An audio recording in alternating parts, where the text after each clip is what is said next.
नमः। श्रीशैलेशदयापात्रं धीभक्त्यादिगुरार्णवम् यतीन्द्रप्रवणं वन्दे रम्यजामातरं मुनिम्। लक्ष्मीनाथसमारम्भां नाथयामुनमध्यमाम् अस्मदाचार्यपर्यन्ताम् वन्दे श्रीगुरु परम्पराम्।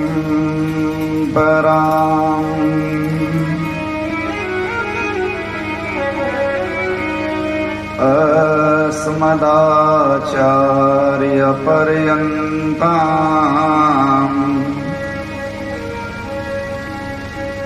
वन्दे श्रीगुरु परम्पराम्।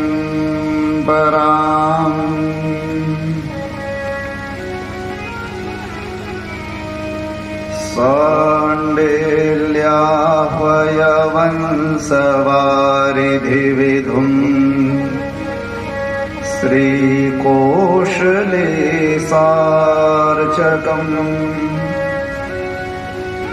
विश्वक्सेन यतीन्द्रदेशिकपदम् द्वन्द्वारविन्दाश्रितम् स्वाचार्येषु यतौ जगद्गुरुवरे श्रीरामनारायणे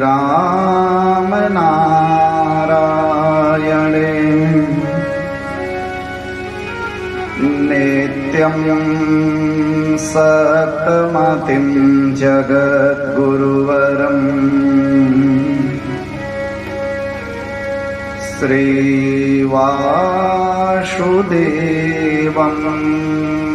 भजे।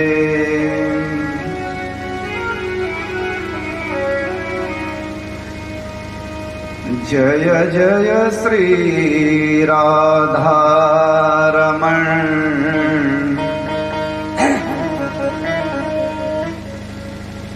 जय जय नवल किशोर जय गोपी चितचोर प्रभु जय जय माखन चोर।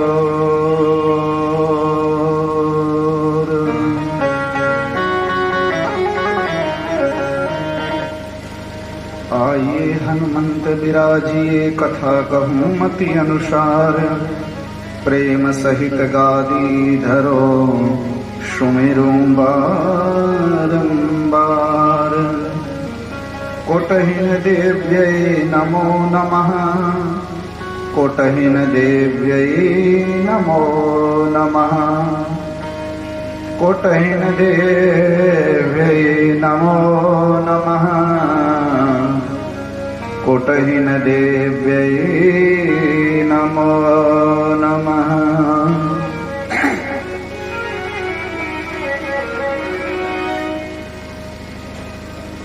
कोटहीन माता के दरबार में आवाहित समस्त देवी एवं देवतागण अपनी कृपा बरसाने वाली कोटहीन भवानी और इस दरबार में कथा को सुनने के लिए आए हुए कृष्ण अनुरागी भक्तों,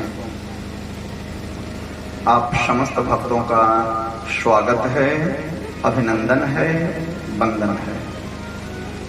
2 मिनट भागवत नाम संकीर्तन हम लोग करेंगे खूब प्रेम से। भोले बाबा का नाम लेंगे, फिर जैसी भोले बाबा की इच्छा होगी वैसी ही कथा को सुना जाएगा।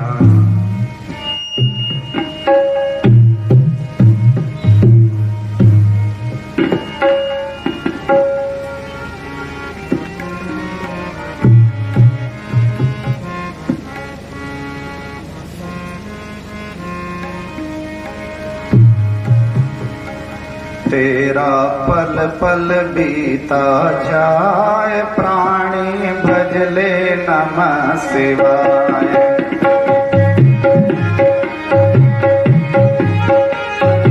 आदियों की सेवा देते रहेंगे।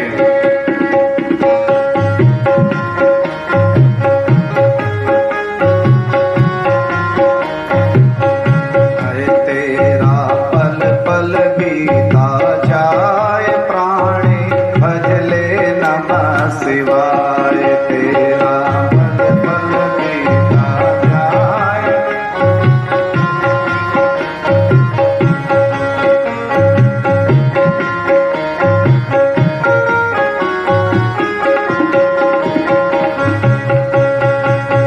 शिव शिव नाम प्रेम से बोले, शिव शिव नाम प्रेम से बोले। मन मंदिर का पर्दा खोले, मन मंदिर का पर्दा खोले। तेरी आयु बीती जाए प्राणी भजले नमः शिवाय। तेरी आयु बीती जाए प्राणी भजले नमः शिवाय।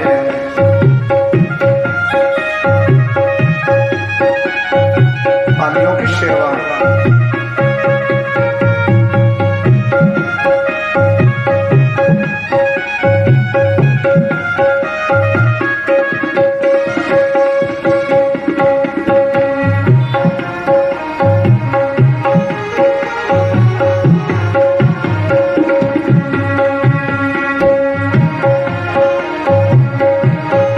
बहुत अच्छे हैं आप लोग। ये दुनिया पंछी के मेला, ये दुनिया पंछी के मेला। मानो ये उड़ जाए अकेला, ये दुनिया।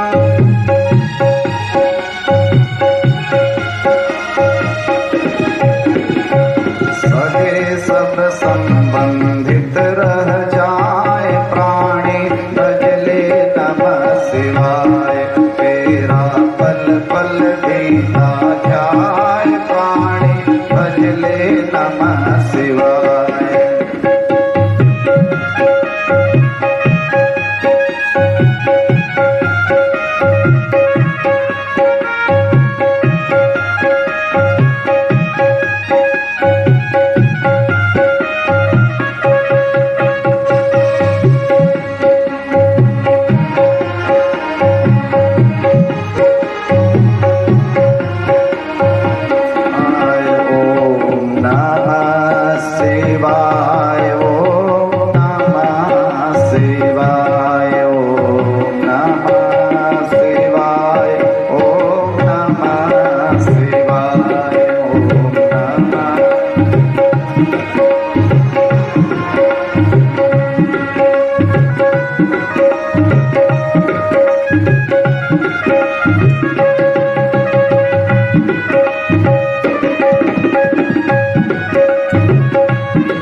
जब पूरी होगी चलने की मजबूरी होगी। मुसाफिरी जब पूरी होगी चलने की मजबूरी होगी।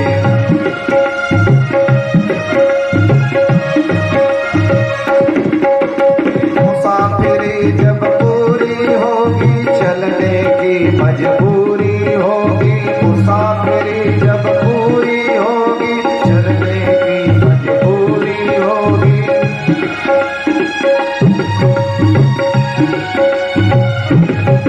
तेरा धन धन बीता जाए प्राणी भजले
सजले नमः।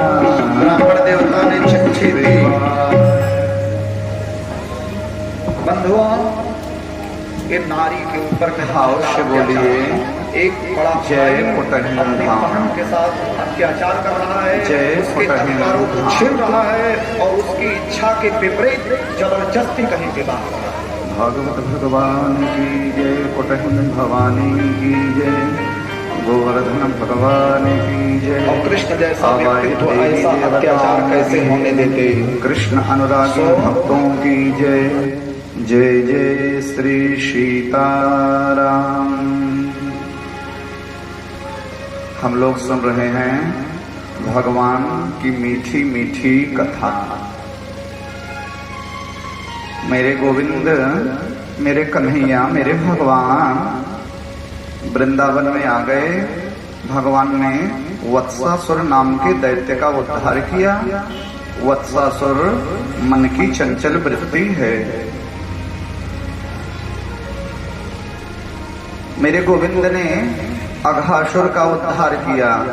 अघासुर क्या है? अघ माने होता है पाप।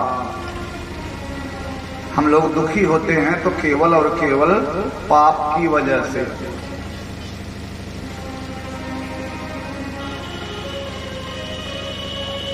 देखते नहीं है इसी संसार में कुछ लोग ऐसे होते हैं जो बहुत सुख करते हैं और कुछ लोग कहते हैं अरे भगवान हमारा कर्म टूट गया। तो कर्म का बंधन हमारे साथ बंधा हुआ है। अगर इस जन्म में हम बहुत अच्छे आदमी हैं, बहुत सुंदर हैं, लेकिन फिर भी दुखी हैं, तो जरूर हमने पिछले जन्म में कोई पाप किया था। ने कमाई कर ले बंदे, कर्म न करिए काला, चार आंख से देख रहा है हमको देखने वाला। तो अघ माने पाप, और पाप का जो मूर्तिमान स्वरूप है वही अघासुर है। अघासुर मेरे गोविंद, मेरे कन्हैया, मेरे भगवान को मारने के लिए अजगर के रूप में आया और भगवान के भक्त गुफा समझ करके अघासुर के मुंह में चले भी गए। लेकिन भगवान अघासुर के मुंह के अंदर में जाकर के अपने भक्तों को बाहर निकाले। तो ये कथा क्या संदेश दे रही है? मान लीजिए भगवान का कोई भक्त है, भगवान का भक्त है, पूजा कर रहा है, पाठ कर रहा है, भगवान का कीर्तन भजन कर रहा है, अच्छे काम कर रहा है, फिर भी मान लीजिए उससे कोई पाप हो ही गया, तो क्या करेंगे भगवान? अपने भक्त को छोड़ देंगे? ना ना ना। मेरे गोविंद, मेरे कन्हैया, मेरे भगवान उस पाप के अंदर में भी जा करके अपने भक्त को बाहर निकाल लेते हैं। यही अघासुर के उद्धार का तात्पर्य है। मेरे गोविंद ने बकासुर को मारा। बकासुर, भगवान जब गाय बछड़ा चराने गए तो बकासुर बकुले के रूप में आया। बकासुर क्या है? बकासुर पाखंड है।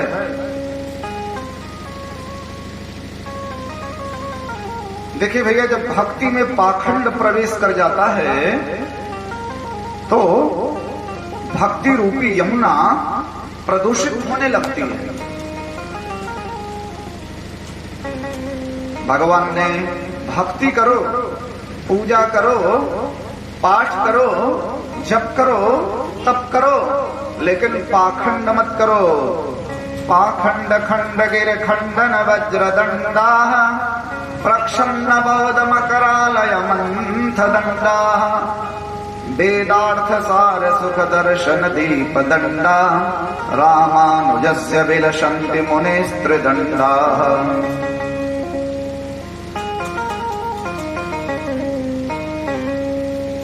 6 साल के हो गए जब मेरे गोविंद तो गाय चराने गए। एक और दैत्य आया जिसका नाम है धेनुकासुर।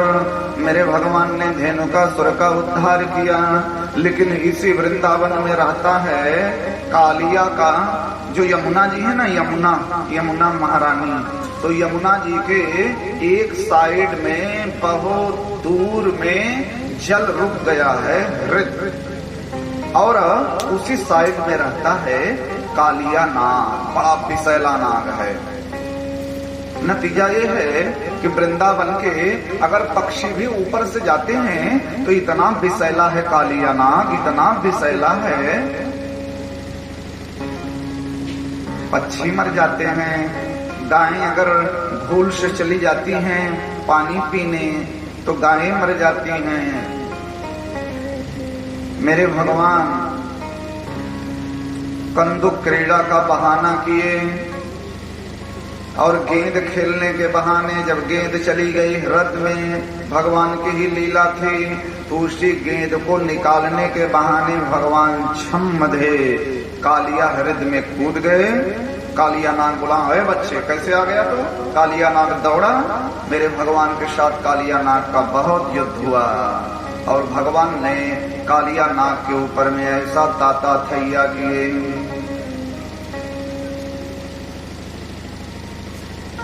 नाग पत्नी आकर के विनती की, तब भगवान ने कालिया नाग को छोड़ा और बोले जाओ आनंद से रहना, आज के बाद बदमाशी मत करना।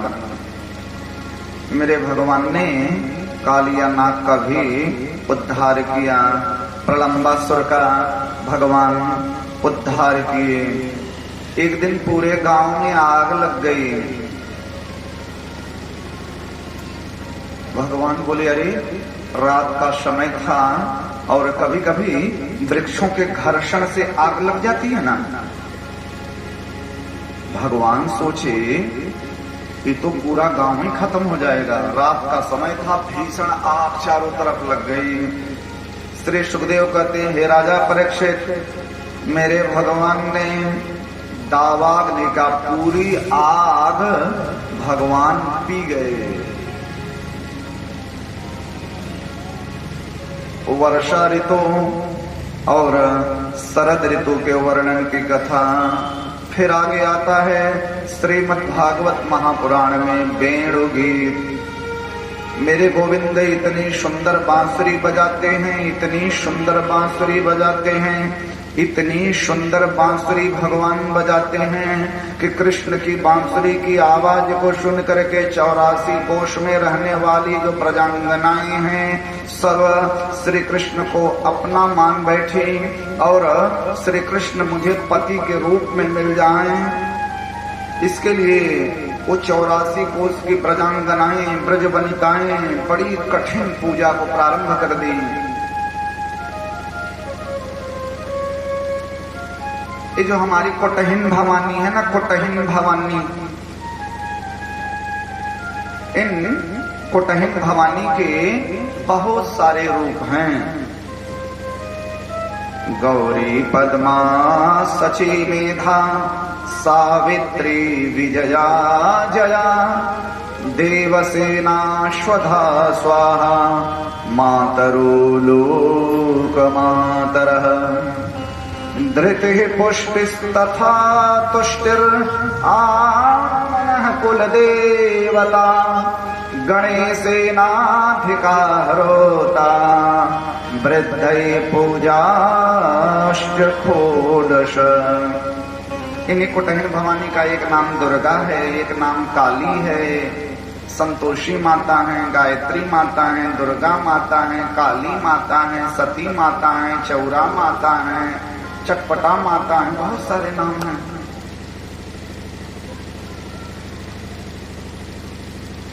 पर अम्बा जगदम्बा है ना, इनके बहुत अनंत रूप हैं। तो इन्हीं माता जी का एक रूप है कात्यायनी। माता सीता ने भी कात्यायनी का पूजन किया था।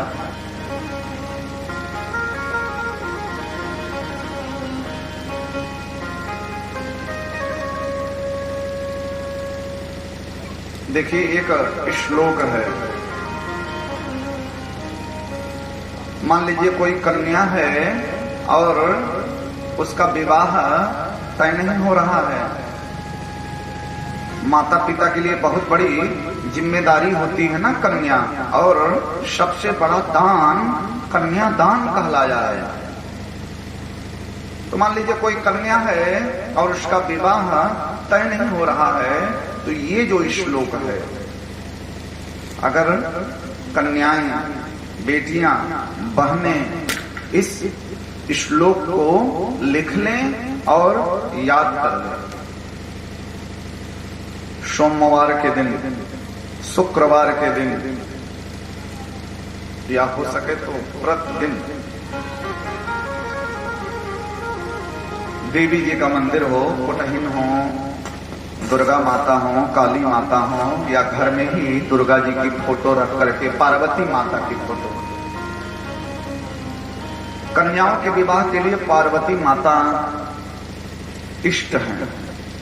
पार्वती की ऐसी फोटो जिसमें शंकर जी भी हों, पार्वती जी भी हों, और शंकर और पार्वती के बीच में गणेश हों, ऐसी फोटो। उस फोटो को रख करके अगर ये बहनें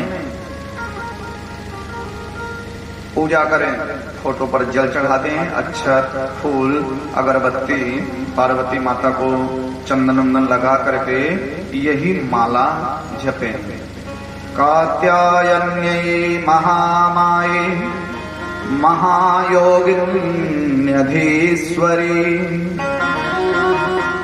कात्यायन्यै महामाये महायोगिन्यधीश्वरी,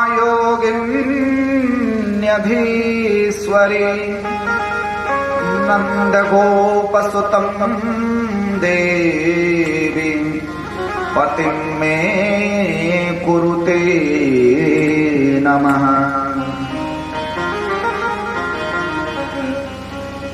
इसी श्लोक को जपना है। ये बहुत ही सिद्ध श्लोक है। अगर इसका कन्याएं जाप करें, पाठ करें, तो सुंदर वर की प्राप्ति होती है। कभी कभी क्या होता है, इन बहनों का विवाह हुआ और पति बहुत खराब निकल गए, गांजा पीने वाला मिल गए, शराब पीने वाले मिल गए, क्रोधी मिल गया, जुआरी मिल गया, लोफर लंपट मिल गया, जिंदगी नरक हो जाती है।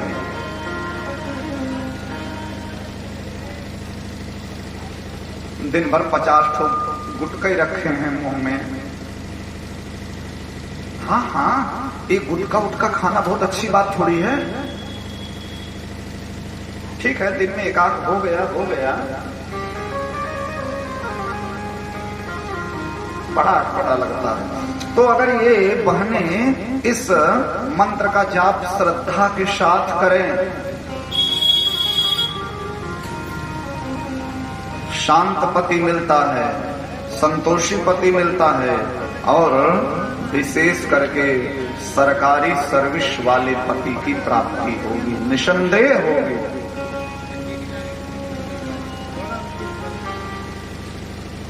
ऐसा पति जो सरकारी सर्विस करने वाला होगा, मां की कृपा होगी, माता पार्वती की कृपा होगी, जरूर होगी।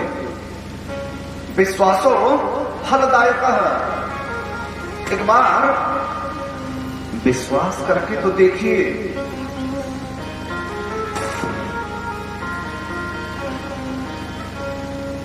बंधुओं, भक्ति की 3 धारा है। भक्ति 3 रूपों में बहती है दिल में। पहला विश्वास, जिन इष्ट की हम पूजा कर रहे हैं, जिन इष्ट का हम पाठ कर रहे हैं, जिनका हम जाप कर रहे हैं, उनमें हमारा विश्वास हो।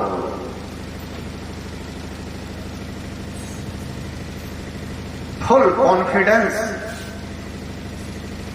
तुम साथ हो जो मेरे, किस बात की कमी है, किसी और बात की अब दरकार ही नहीं है, हे कुटहिन भवानी, हे पार्वती माता, हे कृष्ण भगवान, हे गणेश भगवान, जो भी आपके इष्ट देवता हो, हे हनुमान जी महाराज, आप मेरे साथ हो। भगवान में विश्वास होना चाहिए। और दूसरा, भगवान से संबंध जोड़ा जाए। आशा एक राम जी से, दूजा आशा छोड़ दे। नाता एक राम जी से, दूजा नाता तोड़ दे। नाता एक राम जी से, दूजा नाता तोड़ दे। और भगवान में समर्पित हो जाएं। हे प्रभु, अच्छा हूं या बुरा हूं, पर दास हूं तुम्हारा। ये भावना रखिए, हे भगवान जी, मैं अच्छा हूं चाहे बुरा हूं, लेकिन आपका हूं। इस शरीर आपके द्वारा दी हुई है, ये मन आपके द्वारा दिया हुआ है, ये बुद्धि आपके द्वारा दी हुई है। हे प्रभु, आप हमें अंगीकार करें, हमें स्वीकार करें, हमें अपनाएं। समाज के कल्याण की भावना होनी चाहिए। ये मत सोचिए कि बस हमारा यही घर द्वार ना, वसुधैव कुटुंबकम, पूरा विश्व हमारा परिवार है। श्रद्धा के साथ, भक्ति के साथ पूजा करेंगे तो भगवान, देवी देवता अवश्य कृपा करेंगे। हाँ, अवश्य कृपा करेंगे। ये जो मंत्र होते हैं ना, जो हम लोग मंत्र जपते हैं, गोस्वामी जी लिखे, मंत्र जाप मम दृढ़ विश्वासा। मंत्र में दृढ़ विश्वास होना चाहिए। जैसे एक पेड़ होता है, पेड़ तो पेड़ कैसे होता है? बीज के अंदर में पूरा पेड़ छुपा होता है, नन्हा सा बीज, और उसके अंदर में विशाल पेड़ खड़ा हो जाता है। बीज के अंदर में पेड़ दिखाई पड़ता है ना, लेकिन धीरे धीरे धीरे धीरे मिट्टी में जाएगा, मिट्टी में से निकलेगा निकलेगा निकलेगा, एक दिन विशाल तरु बन जाता है। उसी तरह से जो है हम मंत्र जपते हैं ना, मंत्र बहुत सूक्ष्म होते हैं, बहुत सूक्ष्म तरंगे जब हम जपते हैं तो हमारे शरीर के इर्द गिर्द वो मंत्र घेरा बना लेते हैं, और धीरे धीरे धीरे धीरे एक दिन वो मंत्र काम करने लगता है।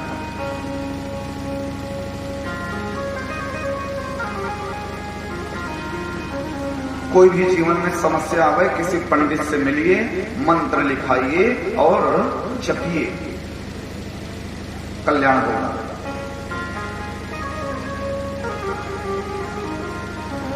तो वो गोपिकाएं, ब्रज बनिताएं ठंडी के दिन में, पूस का महीना है, पूस में बड़ी ठंडी होती है, लगभग दिसंबर, 15 दिसंबर से 15 जनवरी के बीच में बड़ी विकट ठंडी होती है। इतनी विकट ठंडी में वो गोपिकाएं रात्रि में 3 बजे उठ जाती थी, और 3 बजे उठ करके सब जाती थी यमुना नदी में, और यमुना नदी में स्नान करती थी ठंडे ठंडे पानी में, और स्नान करके माता कात्यायनी की पूजन करती थी। 84 कोस में रहने वाली जितनी गोपिकाएं हैं, और सब एक दूसरे से पूछती हैं, हे तूने क्या मांगा माता जी से? बोले मैंने तो मांग लिया। बोले मैंने भी मांग लिया। और सब यही मांगती थी कि कृष्ण मुझे पति के रूप में मिल जाए, एक दूसरे से शेयर नहीं कर रहे हैं। नंद गोप सुतम देवी पतिम में कुरुते नमः।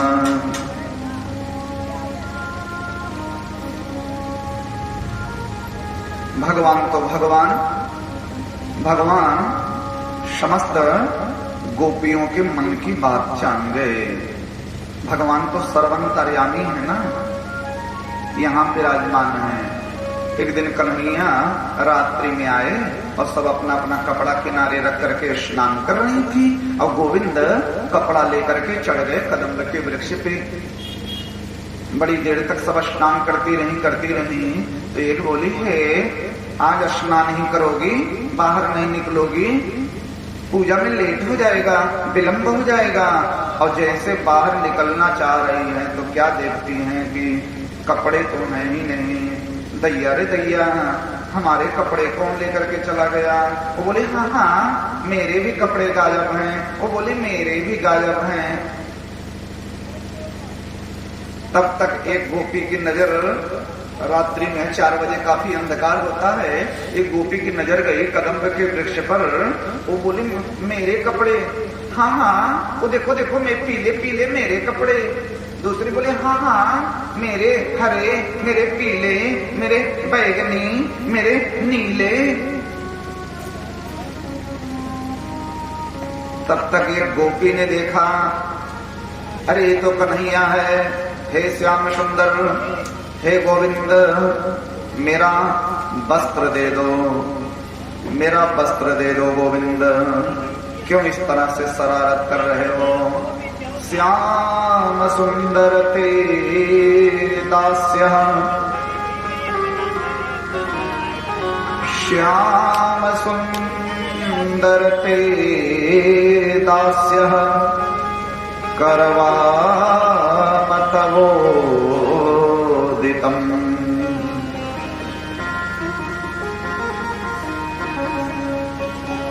देहि वासांसि धर्मज्ञ, नो चेद राखी ब्रुवामहे। कन्हैया मेरे कपड़े दे दो। भगवान बोले अगर अपने कपड़े चाहिए तो तुम लोग जैसे हो उसी स्थिति में बाहर आओ और अपने अपने कपड़े ले जाओ। तो गोपियां रोने लगी, गोविंद शरारत मत करो, हम लोग कहाँ बाहर निकल पाएंगे,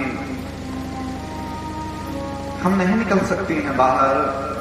कन्हैया बोले बिना बाहर निकले तो हम कपड़े देंगे नहीं, हाथ जोड़ करके सब लोग बाहर निकलो। तब गोपियां कह रही हैं श्याम आंचल मेरा छोड़ दो इस घड़ी, पैर यमुना में मेरा फिसल जाएगा। श्याम आंचल मेरा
रिझाया मुझे तूने बंसी बजाकर रिझाया मुझे जाल में अपने तूने फंसाया मुझे जाल में अपने तुमने फंसाया मुझे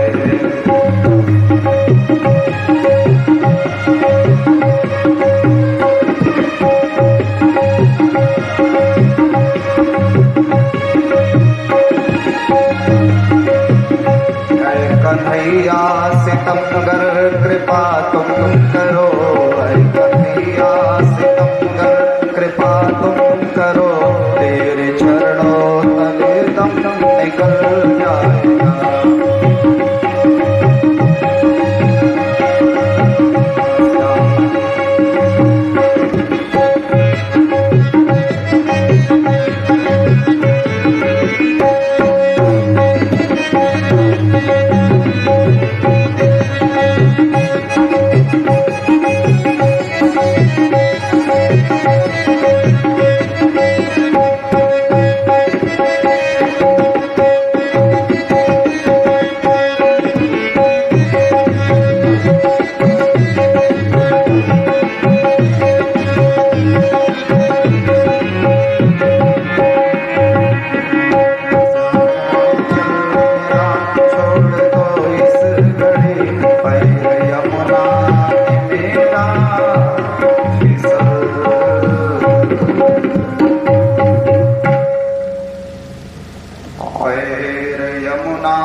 फिसल जाएगा।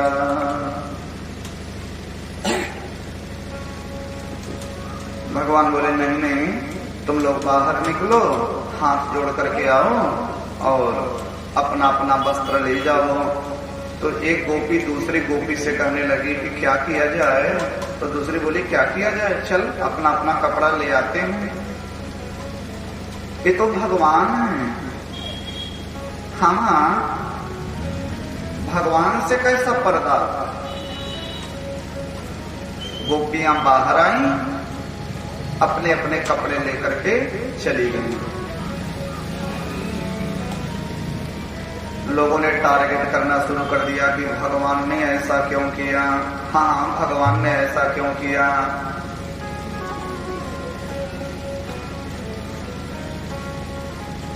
भगवान ने स्वयं गीता में अर्जुन से कहा है, हे अर्जुन, यदा यदा हि धर्मस्य ग्लानिर्भवति भारत धर्म संस्थापनार्थाय तदात्मानं सृजाम्यहम्। जब जब इस दुनिया में धर्म की हानि होती है, मैं आता हूं अर्जुन और धर्म की स्थापना करता हूं। तो ये जो लीला हुई, ये लीला किसी सभ्य पुरुष का तो लक्षण दिखाई नहीं पड़ रहा है। कोई नारी स्नान कर रही और कोई आकर के कपड़ा लेकर के चला जाए, ये किसी सभ्य पुरुष का लक्षण नहीं है। ये तो ओछे पुरुष का लक्षण मालूम पड़ता है। कृष्ण ने ऐसा क्यों किया? तो आइए इस लीला को 3 रूप में देखते हैं। श्री कृष्ण जी को कृष्ण मत समझिए, वो भगवान हैं। भगवान को कोई दोष नहीं लगता। बड़े समर्थ को नहीं दोष गोसाई, रवि पावक सुर शरी की नाई।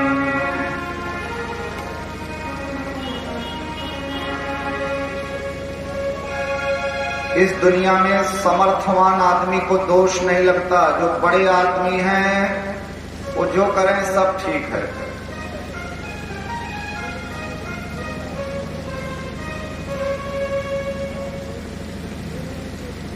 मान लीजिए जो बड़े बड़े विद्वान हैं, जो बड़े बड़े महामंडलेश्वर हैं,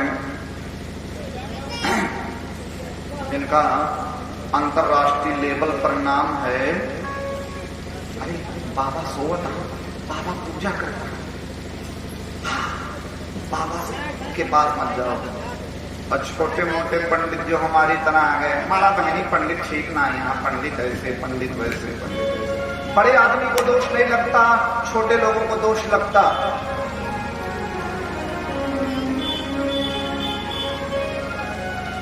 मेरे कहने का मतलब ये है, छोटा आदमी अगर वही गलती करेगा लोग कहेंगे मारो चोर है, और बड़ा आदमी भी चोरी करेगा तो स्टाइल से करेगा, लोग कहेंगे घोटाला कर लिए हैं भाई, घोटाले में पकड़े गए हैं।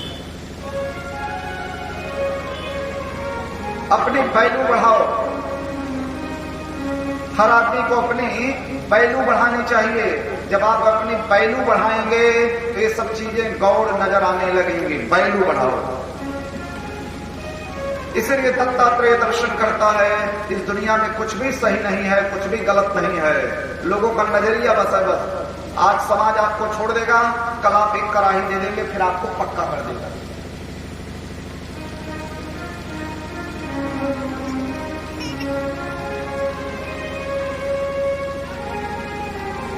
जैसे भगवान सूर्य जब उदित होते हैं तो सूर्य की किरणें मंदिर पर भी जाती हैं, मस्जिद पर भी जाती हैं, खराब जगह जाती हैं, गंदी जगह जाती है, लेकिन सूर्य से कभी कोई घृणा किया? हम लोग सूर्य को प्रणाम करते हैं, सूर्य भगवान हैं, सूर्य को अर्घ देते हैं। और दूसरा पावर अग्नि, अच्छा बुरा सब अग्नि भस्मसात कर देती है। ज्ञानाम नितप्त कर्माणम। उसी तरह से एक जीव तो अपने जीवन के ज्ञान को बढ़ाओ। ज्ञान रूपी अग्नि में समस्त कर्म जल करके दग्ध हो जाएंगे। और नदी, गंगा नदी में हम लोग स्नान करने जाते हैं। कभी गंगा जी में भेदभाव किए? हम स्नान भी करते हैं, खूब प्रेम से स्नान भी करते हैं। और कभी कभी तो ऐसा होता है, स्नान कर रहे हैं, जय हो गंगे मैया की, हर हर गंगे, डुबकी लगाए और इधर डुबकी लगाए, उधर कुत्ता मरा हुआ बह रहा है सामने। अरे राम राम राम, कुत्ता। कुछ लोग उसी में कपड़ा साफ कर रहे हैं, कुछ लोग उसी में मंजन कर रहे हैं, लेकिन फिर भी हमें गंगा जी से घृणा नहीं हुई। हम गंगा में स्नान भी करते हैं और 25-50-100 रुपए का डिब्बा खरीद करके उसमें जल भर करके ले भी आते हैं, रखे भी रहते हैं। और हमारे यहाँ जब किसी की मृत्यु होने लगती है, दादा का ठटका लगा है, गंगा जल डालो, गंगा जल डालो। गंगा महान है, लेकिन वही गंगा जल स्नान करते समय गंगा में पूरा जानवर मर करके बह रहा था, हमें घृणा नहीं हुई। लेकिन वही गंगा जल ले आए लोटे में। अब सोचे कि चलो घर में पूजा करेंगे, और लोटा नीचे रखे, ताला खोलने लगे, उतने में कुत्ता आया और लोटे में मुंह लगा दिया। हमारा मन बिचक गया, अरे राम राम राम राम राम राम राम राम, कुत्ता मुंह लगा दिया। हम पानी फेंक देते, क्यों किया? पूरा कुत्ता मर करके बह रहा था, तब घृणा नहीं हुई। और वही गंगा जल तो है, लोटे में कुत्ते ने मुंह लगा दिया तो क्यों बहा रहे हो? बोले वो गंगा विशाल है। उसी तरह से हम मनुष्य हैं, ईश्वर अंश जीव अविनाशी। हम सब लोग उस परब्रह्म परमात्मा के अंश हैं। अंश को दोष नहीं लगता, अंशी को दोष लगता है। सरल अर्थों में समझिए तो भगवान है गंगा जल और हम लोग हैं उसके एक लोटा जल। अच्छा चलिए मान लीजिए कृष्ण भी भगवान हैं, बड़े हैं, लेकिन फिर भी मनुष्य के रूप में आए और गोपियों के कपड़े चुरा लिए। ऐसा क्यों किए? बोले भैया अगर श्री कृष्ण को आप मनुष्य मानते हो, चलो भगवान नहीं मानते, मनुष्य मान लीजिए, तो कृष्ण जी ने जिस समय ये लीला की, गोपियां स्नान कर रही थी, कृष्ण जी कपड़े लेकर के गए, उस समय श्री कृष्ण प्रभु की अवस्था थी 6 साल। 6 साल के बालक के मन में वासनाएं नहीं होती, इच्छाएं नहीं होती, कामनाएं नहीं होती हैं, श्री सुखदेव कहते हैं राजा परीक्षित, बाल चंचलतावश कपड़े उठा ले गए और गोपियों ने मांगा तो दे दिए। और अध्यात्म के नजरिए से देखा जाए तो कृष्ण भगवान हैं, गोपी जीव है, गोपी जीवात्मा है, कृष्ण परमात्मा है। तो हमारे जीवात्मा के अंदर में परमात्मा है, लेकिन हमें दिखाई पड़े। हमारी आत्मा के अंदर में भगवान जी विराजमान है, ऑलरेडी, हर समय, परमानेंट। लेकिन कभी नहीं दिखाई पड़े। क्यों? क्योंकि हमारे आत्मा और परमात्मा के बीच में एक पर्दा पड़ा हुआ है, काम का, क्रोध का, मत का, लोभ का, भय का, ईर्ष्या का, तृष्णा का, जलन का, कामनाओं का, इच्छाओं का, लालच का एक पर्दा पड़ा हुआ है। और उस पर्दे की वजह से हमें भगवान नहीं दिखाई पड़ रहे हैं।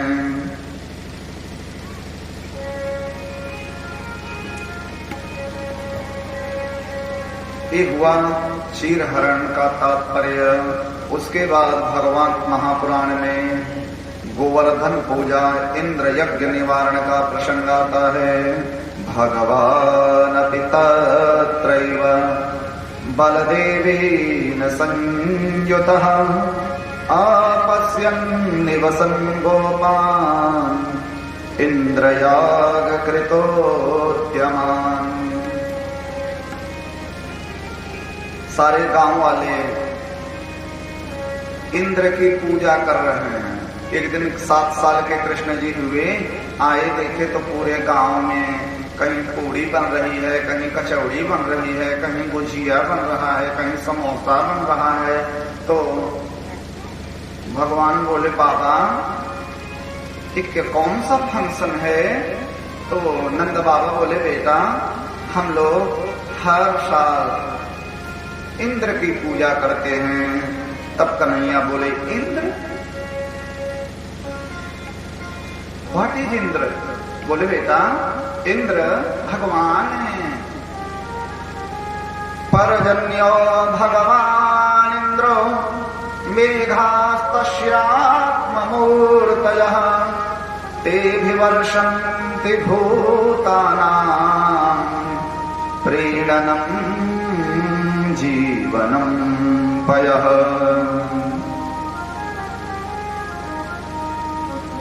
इंद्र जी हमारे भगवान हैं। इंद्र देवता कृपा करते हैं तो पानी बरसता है, पानी बरसता है तो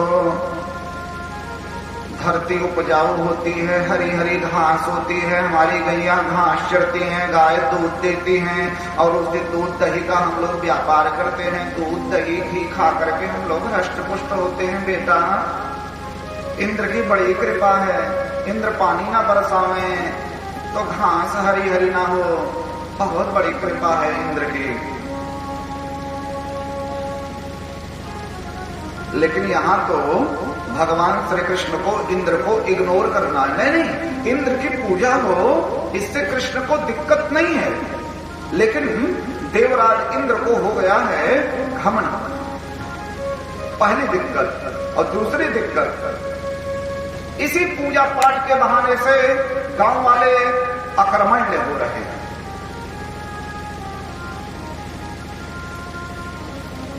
यहां पर भगवान ने स्वयं श्री कृष्ण ने ईश्वरवाद का खंडन किया है और जिंदगी जीने का एक रूल, एक तरीका बताया भगवान ने। भैया भगवान जिंदगी दिए हैं तो जीने ही पड़े।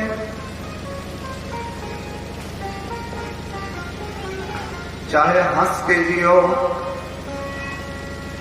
चाहे रो के दियो, जब तक भगवान जिंदगी दिए हैं जीना पड़ेगा। तो काहे बात का रोना?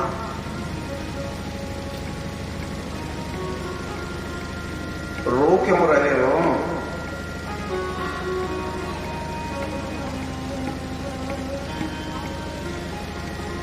देखिए, एक जिंदगी ये है, दो तरह की जिंदगी है।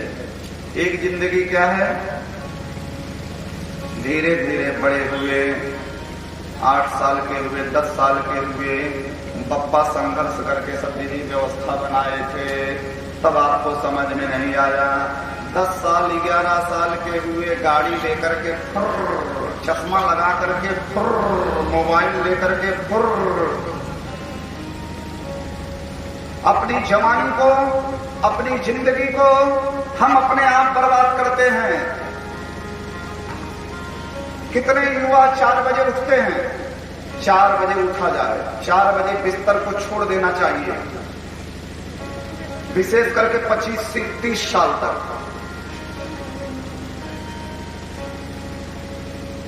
ठीक 4 बजे आसन को छोड़ दीजिए। खास करके स्टूडेंटों का जीवन 25 साल तक बनने का होता है। भगवान ने श्रीमद् भागवत के 10वें स्कंद के 24वें अध्याय में एक रूल बताया है, ठीक 4 बजे अपना बिस्तर छोड़ दीजिए, एक योगी की तरह। सबसे पहले अपना हाथ देखो, हाथ देखने का भी श्लोक है, उसको याद कर लो, ना याद कर पाओ तो कोई बात नहीं, लेकिन आप याद कर लो तो बहुत अच्छी बात है। सवेरे उठने के बाद सबसे पहले अपना हाथ देखिए, ईश्वर को नमस्कार करिए, पृथ्वी माता से क्षमा प्रार्थना मांगिए। उसके बाद कुछ नहीं, अपना नित्य नेम सब कर करके 4:30 पौने 5 तक सब कर लीजिए। 1 घंटा 2 घंटा जो भी पढ़ना हो पढ़िए, नाश्ता करिए। छोटे छोटे बच्चों को तो 7 बजे स्कूल जाना रहता है, वो चले जाए पढ़ने, पढ़ करके आए, थोड़ा बहुत फिर खेले कूदे, थोड़ा बहुत ट्यूशन पढ़े, फिर शाम को पढ़े। ये उनकी जिंदगी है। और जिस दिन छुट्टी हो उस दिन थोड़ा ज्यादा एंजॉय कर ले। पढ़ाई में मन ना लगाए, 100% देना था, दिए नहीं। और जब 25 साल हो गया, 30 साल हो गया, विवाह की उम्र आई, तब हे भगवान भगवान कोई कृपा नहीं कर रहे हैं। भगवान कहां से कृपा करें, भगवान बेबस हैं। और यही चीज बता रहे हैं, भगवान श्री कृष्ण स्वयं भगवान के रूप में हैं। और नंद बाबा से करें, बाबा अच्छा ये बताओ, इंद्र आप कर रहे हो, भगवान आपने भगवान जी को कभी देखा? नंद बाबा कहे, बच्चा देखे तो नहीं। किसी ने भगवान को देखा? भगवान को किसी ने नहीं देखा। अब भूत को किसी ने देखा? ना ही हमने भगवान को देखा और ना ही हमने भूत को देखा। लेकिन जितना विश्वास हम भूत के ऊपर में करते हैं, क्या उतना विश्वास भगवान के ऊपर में करते हैं? कोई बता दिया कि तोरे घर में कोई मूड़ी है, ब्रह्म है। अरे पंडित बताए रहे हमारे घर में ब्रह्म, बाबा कुछ नहीं। भगवान श्री कृष्ण खंडन कर रहे हैं, देखो बाबा इस सब अज्ञान में मत फंसो। कर्मणा जायते जंतु कर्मणैव विलीयते, सुखम दुखम भयम क्षेमम कर्मण्यैवाभिपद्यते।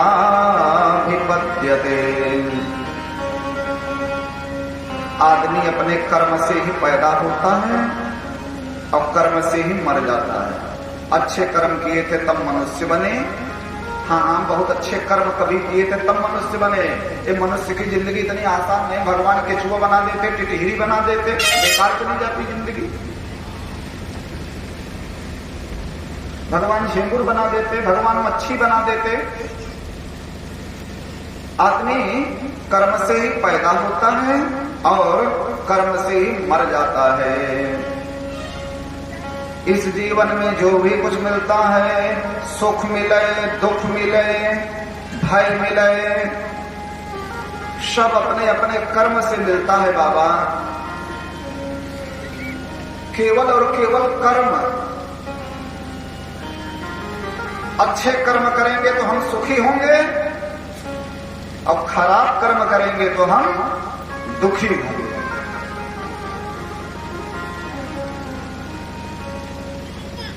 इसलिए कर्म ही पूजा है, कर्म ही ईश्वर है और कर्म ही भगवान है। भगवान ने स्वयं अपने मुंह से कहा, अर्जुन तू कर्म कर, कर्मण्यमेवाधिकारस्ते मा फलेषु कदाचन। अर्जुन तू कर्म कर, हाँ तू कर्म कर।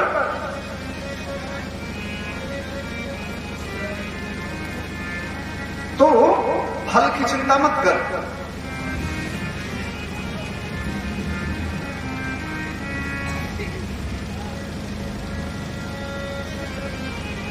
हमारा कर्म है कथा कहना,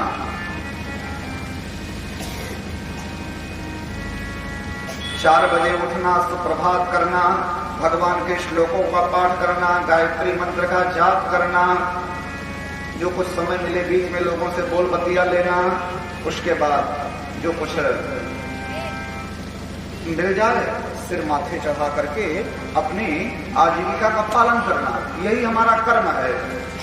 ज्यादा से ज्यादा अपने श्लोक, अपनी व्याख्या, इन सब पर ध्यान देना है, यही हमारा कर्म है।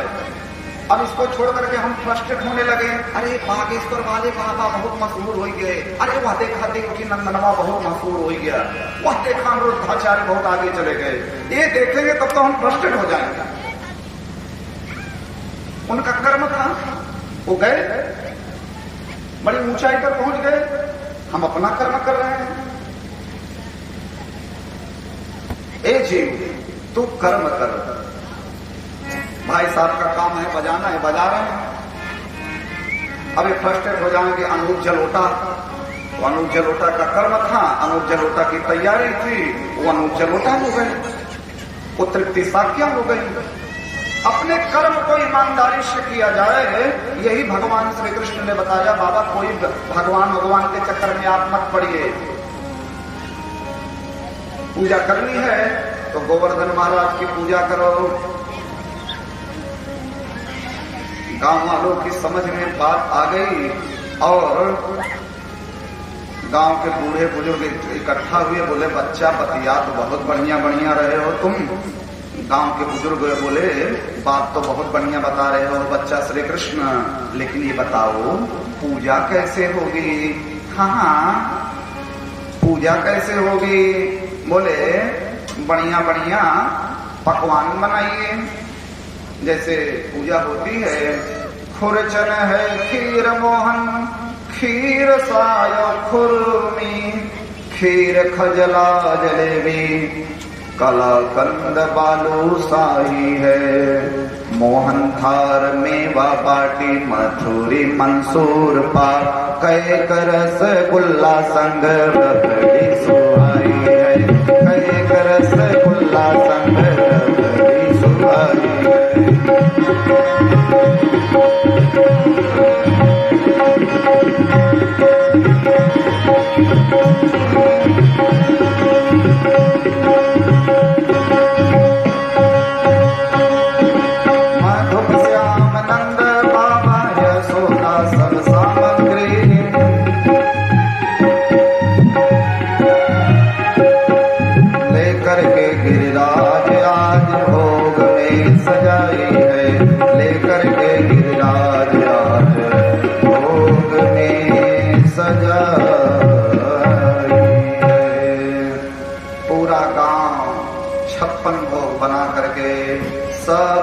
गिरिराज महाराज का पूजन करने के लिए जा रहे हैं। हमारे हैं ये श्री गिरिराज, हमें किस बात की चिंता। हमारे हैं ये श्री गिरिराज, हमें किस बात की चिंता।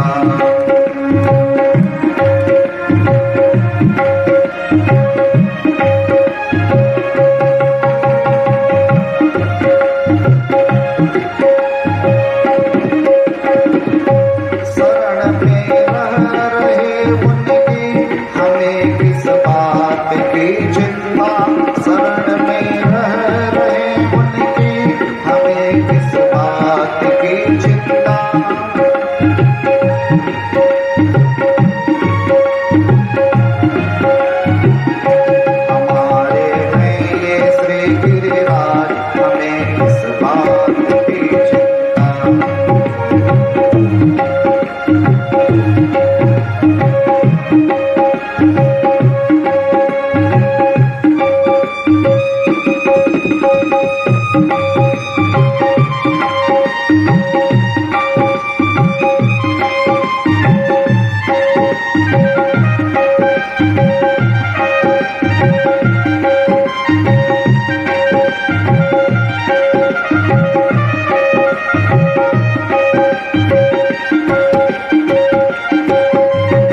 गिरिराज हमें किस बात की चिंता।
बोलिए जय श्री गोवर्धन।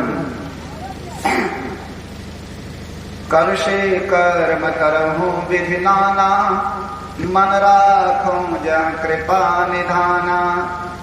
अपने इष्ट में हमारा ध्यान हो, इष्ट देवता को मन में बसा करके संसार में अपने कर्म को किया जाए। न खाने की, न पीने की, न मरने की, न जीने की।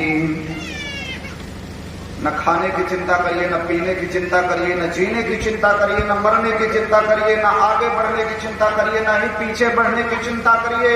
आपके चिंता करने से कुछ नहीं होगा, सिर्फ और सिर्फ कर्म करिए। यही भगवान बता रहे हैं। जब दांत नहीं था ना, दांत, तब दूध की व्यवस्था भगवान ने किया था। मां के आंचल में भगवान ने दूध की व्यवस्था की। जब दांत नहीं तब दूध दिए, अब दांत दिए कछु और भी देंगे। हमें चिंता नहीं उनकी, उन्हें चिंता हमारी है। हमारे तो रखवाले सुदर्शन चक्रधारी हैं। हमारे तो रखवाले सुदर्शन चक्रधारी हैं। सारे गांव वाले गए और बड़ी श्रद्धा के साथ सब गिरिराज महाराज का पूजन किए। एक रूप से तो भगवान पुजारी बन करके पूजा करवा रहे हैं। देखिए भगवान की लीला। हाँ हाँ दादा, हाँ हाँ दादा, हाँ दादा, अब चंदन चढ़ाइए, अब अच्छा चढ़ाइए। और एक रूप से पुजारी बन करके चतुर्भुज रूप में प्रकट हो गए। आप ही पूजे, आप पुजावे। चतुर्भुज रूप में आओ आओ गांव वालों, आओ आओ, ले आओ, बड़ा स्वादिष्ट लग रहा है। गांव वाले जितने बुजुर्ग थे सब रोने लगे। वाह रे गोवर्धन भगवान, वाह रे गोवर्धन भगवान।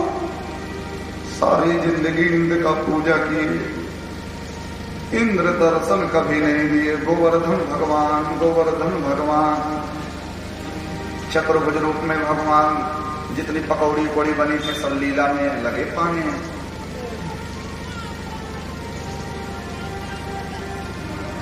तो मधुमंगल भगवान का सखा है। मधुमंगल पंडित है जाति का, ब्राह्मण।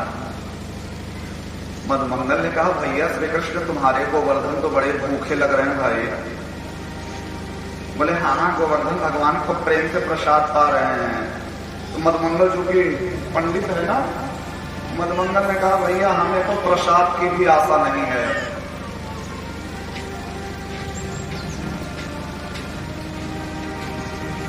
हमें बिल्कुल प्रसाद की भी आशा नहीं रही।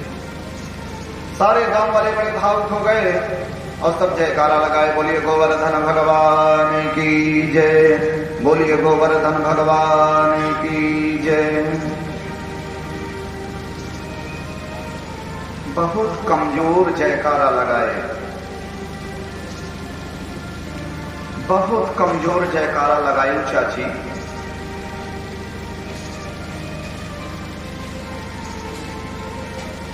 और नाम काकी बैठी हैं जय जय सीताराम। बड़ी वीकनेस है इस जयकारे में, बड़ी कमजोरी है। बड़ा उत्साह से बोलिए बोलिए गोवर्धन भगवान की।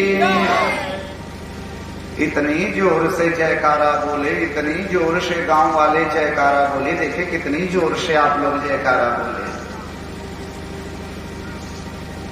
हमको लग रहा है खुर्री के चाय की दुकान तक भी आवाज नहीं गई। बोलिए गोवर्धन भगवान की।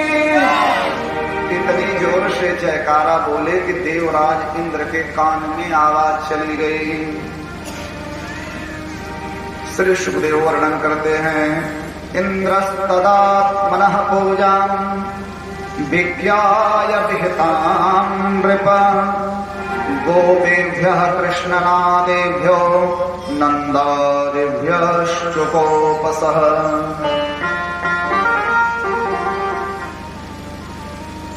देवराज इंद्र ने कहा इतनी जोर से जयकारा कहां बोला गया। नारद जी वीणा लेकर के चले गए। नारायण नारायण, देवराज इंद्र तुम्हारा पत्ता साफ। अंग्रेजी में समझिए तो यू आर ए फिनिश, तुम्हारा पत्ता साफ। इंद्र ने कहा मतलब? बोले मतलब ये कि अब गांव वाले तुम्हारी पूजा नहीं करेंगे। अब तो इंद्र के कृष्ण के कहने से गोवर्धन पूजा की परंपरा प्रारंभ हो गई, तुम्हारी परंपरा खत्म।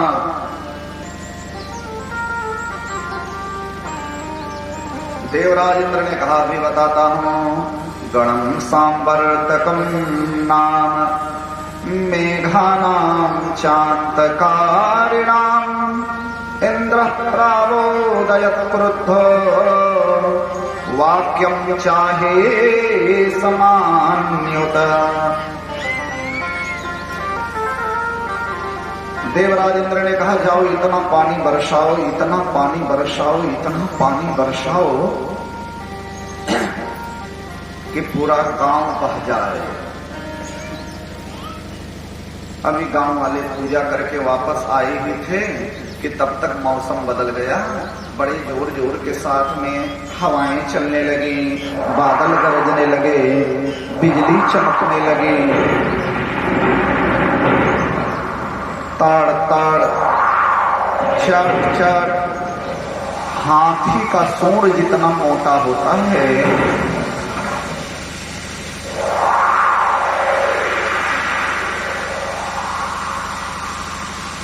इतनी बड़ी बड़ी बूंदें पड़ने लगी। जय श्री सीताराम।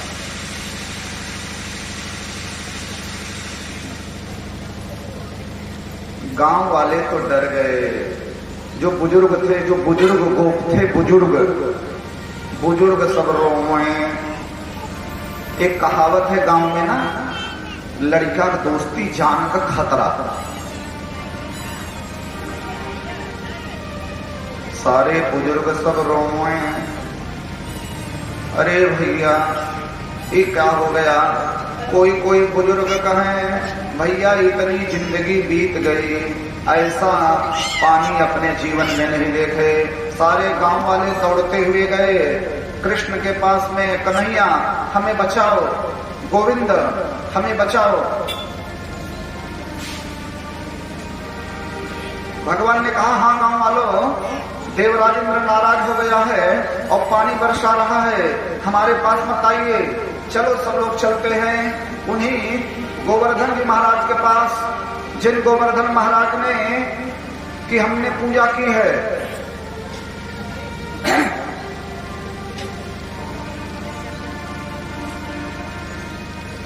सारे गांव वाले गए।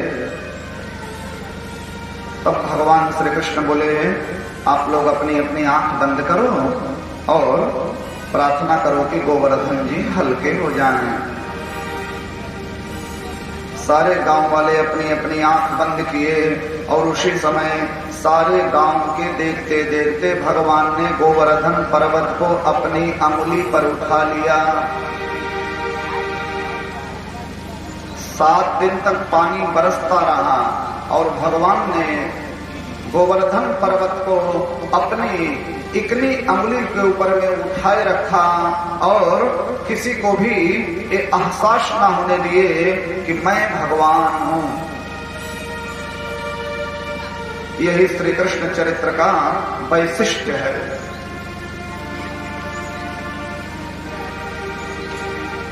देवराज इंद्र को अपनी गलती का एहसास हुआ कि मैंने बहुत बड़ी भूल की। देवराज इंद्र सुरभि गौ को आगे करके आए और माफी मांगे। भगवान ने कहा जाओ इंद्र मैंने तुम्हें माफ किया। उसके बाद एकादशी तिथि के दिन नंद बाबा गए स्नान करने, वरुण लोक में चले गए। मेरे गोविंदा वरुण लोक से नंद बाबा को लेकर के आए। फिर भगवान ने गोपियों के साथ में दिव्य रास किया। रास की कथा आत्मा और परमात्मा की मिलन की कथा।